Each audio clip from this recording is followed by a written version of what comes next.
the one that we wanted to get to next kind of coincides with Josh Giddey being here, the Bulls dealing with some turnovers, but to their credit, doing something that they said they wanted to do for a long time and finally doing it. And that is playing faster offense.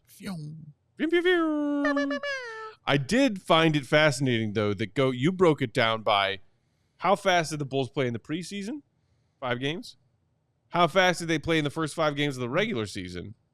And how fast did they play in the second 5 games of their regular season? Because they're playing real fast, but it's already starting to taper off a little bit. Yeah, absolutely. As you mentioned, preseason, 5 games, 110 pace. Ooh, bonkers. That's Super 110 fast. possessions per 48 minutes. Correct. During the first 5 games of the year, that went down from 110 to 107.5. So still extremely fast. Still fastest in the league by several possessions per 48 minutes. But then during the second 5 games, so between game 6 and game 10, they're down to 102.9, which was 4th. And so still much faster than last year. Yeah. But it makes me wonder, like, are they going to wear themselves down a little bit? Are we already seeing that even just through 15 games, including preseason, where they're just not going to be able to keep up that extreme level of pace? And if so, what does that mean? Because I think their superpower was they were just running teams off the floor. Yeah. And they were making teams so tired that they couldn't play offense. I mean, that was insane, the way that they were doing that through the first couple of games. And if they don't have that, they're still going to be getting up in transition. One thing I think they've done really well is run on made shots. I mentioned this a couple weeks ago, but I was looking at it again.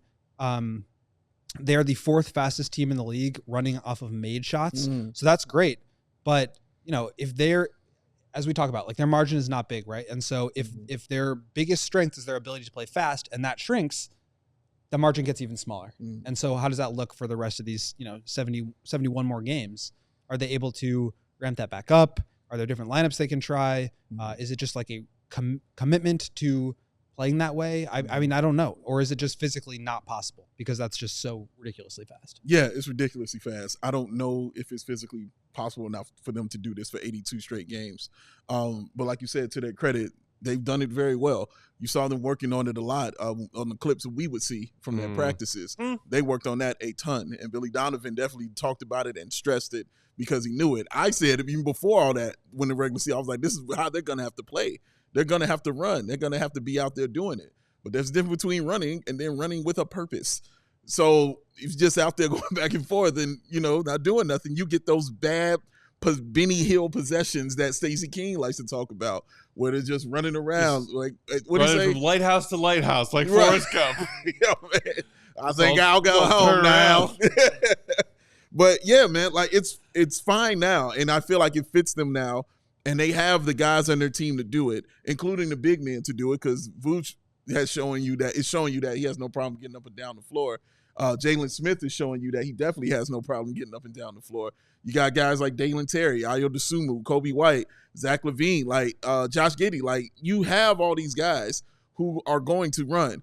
But once you get down there, what do we do? And that's where it comes into fruition right there for me. What do you do once you get down there? Who gets the ball? Because then you have to run an offense once you get down the other side of the floor. I mean, Phoenix Suns, obviously the first team that comes to mind in the way that they played. 7 seconds. It was 8 seconds or less, I think, that they wanted to get a shot off, get down and get a shot off and get back. I think it was 13, but even still. But even still, it's still crazy.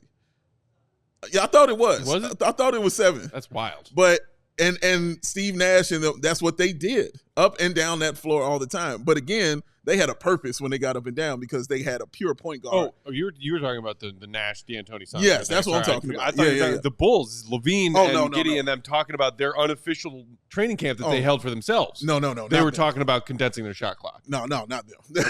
Definitely not. But yeah, I'm saying that in contrast because when Phoenix did it, you saw it was with a real purpose. Yeah. And again, it's a tough comparison because we're talking about a 2-time MVP.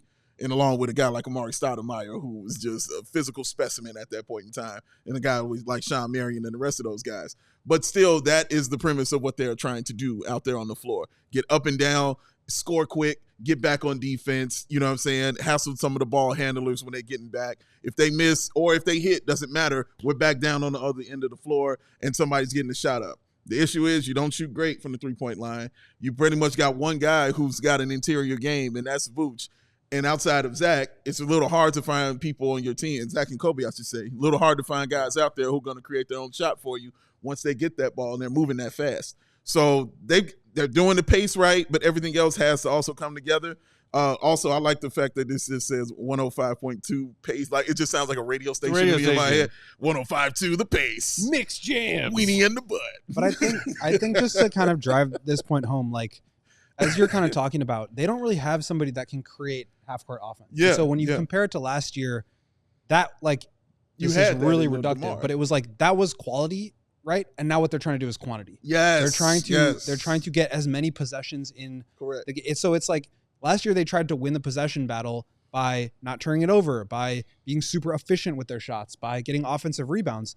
This year they're trying to win the possession battle by having more possessions. Yes. And they haven't done that in a lot of games. Mm-hmm. Billy has said it a couple of times, like they've lost the field goal attempts battle in several of these games so far. Mm-hmm. And so if that margin gets even smaller, they have to make up for that in other ways, or they're just going to get swallowed up. Like, they're just not going to be able to compete. And so basically they're using this pace as a means to give themselves, more volume of shots. And if you have more volume of shots, even if you don't shoot as many or shoot as well, I should say, you still have a chance to get more points up because you're taking more shots. Yes, sir. And so that is really the formula for the Bulls this year. And if they're not able to sustain that pace, I think life becomes very difficult for them. We all silly like the mayor.